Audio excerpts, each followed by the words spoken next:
sitting in court again, hopefully for the last time. Over the last 12 months, I'd been there far too many times for the trial of the young man that murdered my brother. I had finished my victim impact statement, and he took a turn to speak. He said very simply and without emotion that he was sorry. He also said that he hoped someday I would forgive him. After all, he took my only sibling. As I sat there within arm's reach of him, I thought of his question, his request. Would I forgive him? Could I forgive him? We stood, and the judge passed sentence on the 19-year-old sitting there. Life without the possibility of parole. It was finally over. As I turned to leave, I said the young man's name, and I said 3 words that began a very long and painful journey for me. I said, I forgive you. And the moment the words left my mouth, I knew I didn't mean it, but I said it anyway. And I left. You see, there'd been a lot of pain in my life up to that point because 4 months before my brother was murdered, our stepdad Hal passed away. And 4 months before Hal died, our mom lost her battle to cancer. I lost my entire family in 8 months. My brother was a drug addict. He made a promise to mom to get clean before she died. In fact, the day before he died, he had committed to enter rehab, and I called him that night to tell him how proud I was, to tell him that I loved him, and he said he loved me too. Unfortunately, my phone rang 7 hours later, and a screaming voice said that someone had stabbed my brother in the heart. In fact, he'd been stabbed 15 times.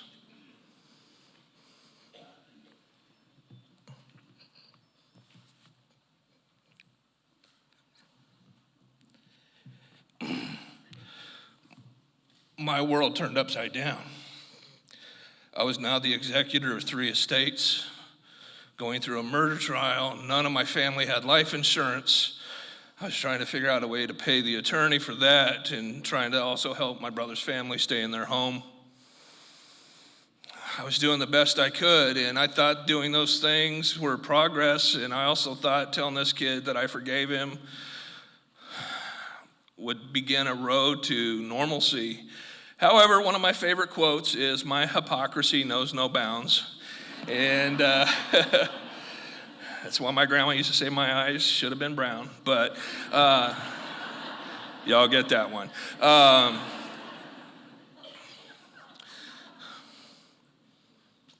I didn't know what to do because I had so much pain and anger and grief and unforgiveness in my life. It had started to change me. I didn't even realize it was changing me. And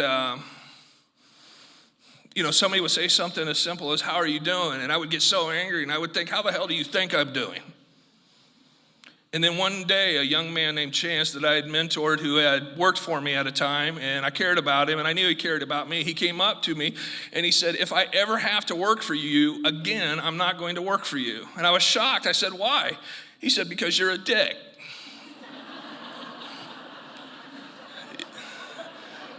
Yeah, he said it in no uncertain terms, too. Well, it gets better from there, because then my boss's boss called me and said, "Meet me at the office on Sunday." And I said, "No, we're not open on Sundays. That's not good." And it wasn't. I showed up. My manager and all my supervisors that reported to me were sitting there. One by one, they took turns telling me how I wasn't the person that I used to be, and how I needed to change and get back to being that person if I wanted to keep working there. I was so angry. I was so filled with rage. I sat there and I gripped the arms of the chair. How I didn't flip the table and tell them all to go to hell, I don't know. But I didn't. And I listened. I was so hurt by the words because I'm like, how can you sit there and say these things after everything that I've been through? You're going to whine and complain about how I'm treating you? And I kept that in, and when they were done, I left the building, and I got in my car, and I called my best friend, my wife of 30 years, and I just shaking with tears, and I relayed everything that they said, and what she said next stopped my world. She said, baby, I love you, but if you've been acting at work the way you've been acting at home, she said, they're right. I dropped the phone and I sobbed. I cried, sitting alone in that car in that empty parking lot. I didn't know what to do. I said, I got to make a decision.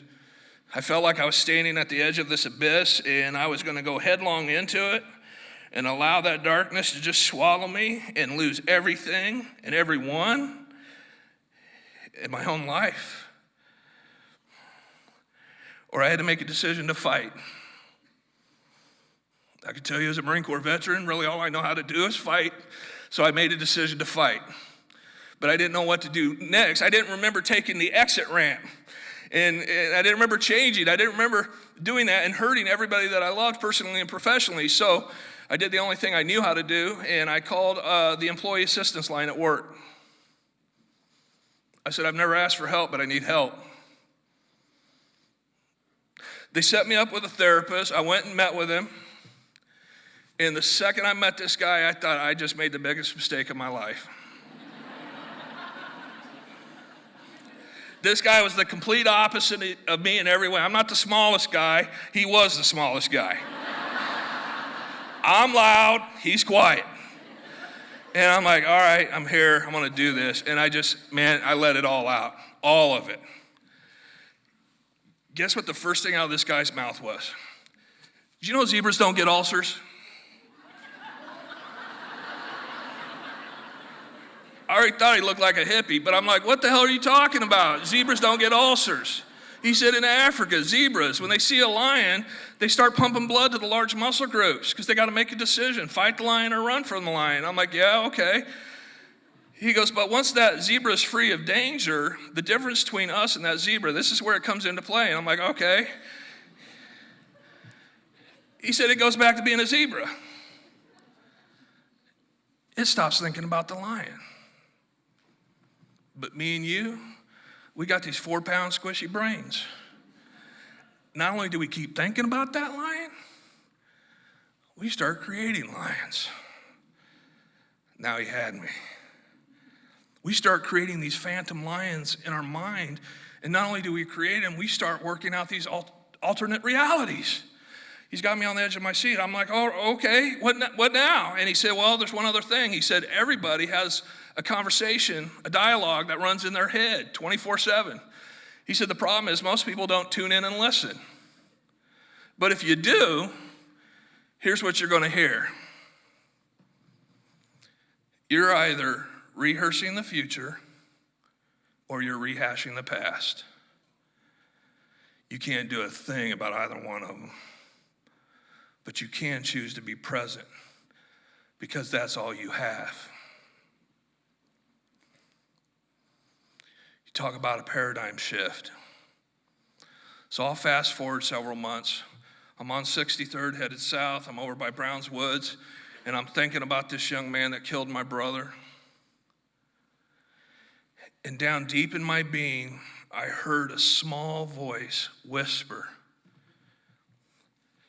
pray for him.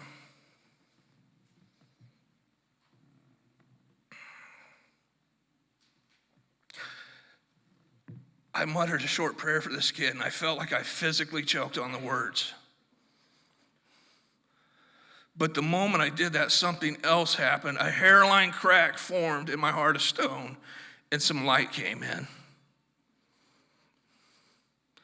And I realized I had to make another decision. You see, that day in the parking lot when I decided I was going to fight, that had to happen. Had that not happened, I think the anger and the pain, the unforgiveness, the grief, I think it would have metastasized in me just like the cancer that killed my mom. And I wouldn't be here today watching my kids start their families. But this was a different decision. This was the decision that I realized I had to be willing to forgive. And so I began to read everything I could on forgiveness from a variety of different religious leaders, my own faith, everything that I could. And as I did that, more and more light continued to come into my heart. And I discovered something. I wasn't powerless anymore.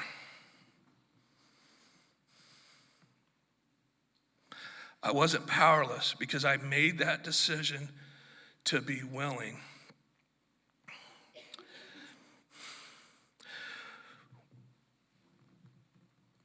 This journey of life is not a sprint.